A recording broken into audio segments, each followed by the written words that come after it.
Premier, Monoprix, 66 points. Deuxième, Nissan, 48 points. Georges Brival, je crois que l'on ne pouvait pas espérer mieux. 4 minutes seulement d'écart entre les deux bateaux. Je crois que ce sera un final extraordinaire. C'est bon, surtout que ce matin, ils ont travaillé sur Nissan. Je les ai vus, ils travaillaient sur la quille de Nissan, donc ils modifient le bateau. C'est parce qu'ils espèrent pouvoir encore gagner sur Monoprix, donc ça risque de très bons finish.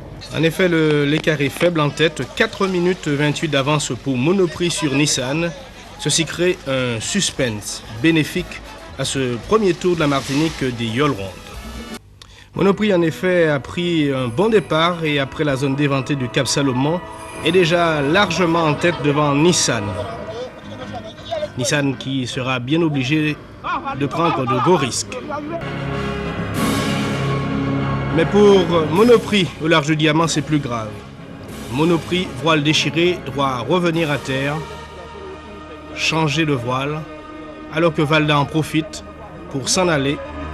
L'important sera alors pour Monoprix et pour Désiré Lamont de changer au plus vite et de repartir avant le passage des franciscains de Charles Exili.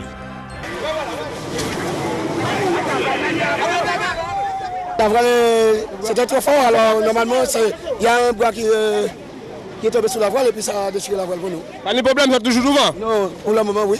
Enfin normalement c'est Valda qui a pris la tête maintenant. Mais pour le classement général? Eh bien oui, pour le classement général, normalement on le défend toujours. Eh bien, Nissan, quant à elle, cherche la brise à terre à Lens. À Petite-Anse, elle sera d'ailleurs victime d'une fausse rafale.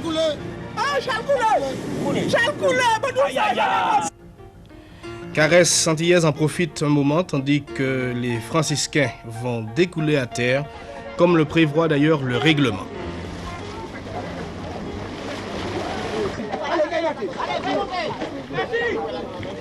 Charles, ça qui est aux autres?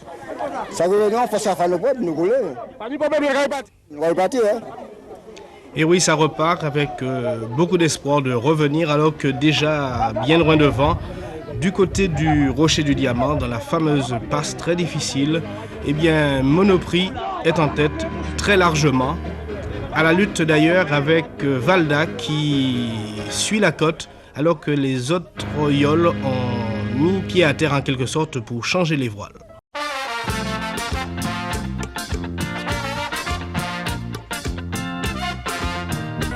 Jules, vous vouliez faire un grand truc et vous avez fait un grand coup en triomphant ici à Sainte-Anne. Si, oui. Je suis content d'être le premier ici.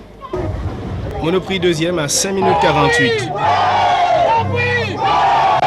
Nous avons 2 avaries qui nous sont arrivées. Et puis malgré ça, quand même, nous avons pris la tête quand même. On a tenu le championnat quand même. Alors vous avez contrôlé, sur la fin vous avez surtout contrôlé? Ah oui, on a bien contrôlé parce que normalement c'était Lissan qui nous gênait un peu. C'était en carapène de nous bien chaînés dans un petit bateau. Jour et nuit. C'est difficile. Après, on ne peut pas nous le maille cassé. On a mis notre voile et le maille cassé encore. L'essentiel c'est de garder la deuxième place. Ça, ouais. Belle course. Belle course. Est-ce que vous êtes prêt à repartir l'année prochaine? Ah ouais. Georges Brival, comment voyez-vous l'avenir? Comme vous. Et je le vois bien en ce sens que je crois que c'est un succès, notre truc. Comme je vous l'ai dit dès le départ, c'est notre course à tous. Donc l'avenir, je le vois comme vous, je le vois en rose, je le vois bien, quoi. Je le vois bien. Nous avons créé un nouveau produit. C'est à nous de l'exploiter intelligemment. Voilà, c'est fait. Ce premier tour de la Martinique des Yoles Rondes est bouclé. L'histoire retiendra la victoire au classement général de Monoprix devant Nissan et Valda. Notons aussi les 3 victoires d'étape des Marinois au Vauclin, à Trinité et à Fort-de-France, les franciscains l'emportant à Saint-Pierre et les Robertins pour ce final à Sainte-Anne.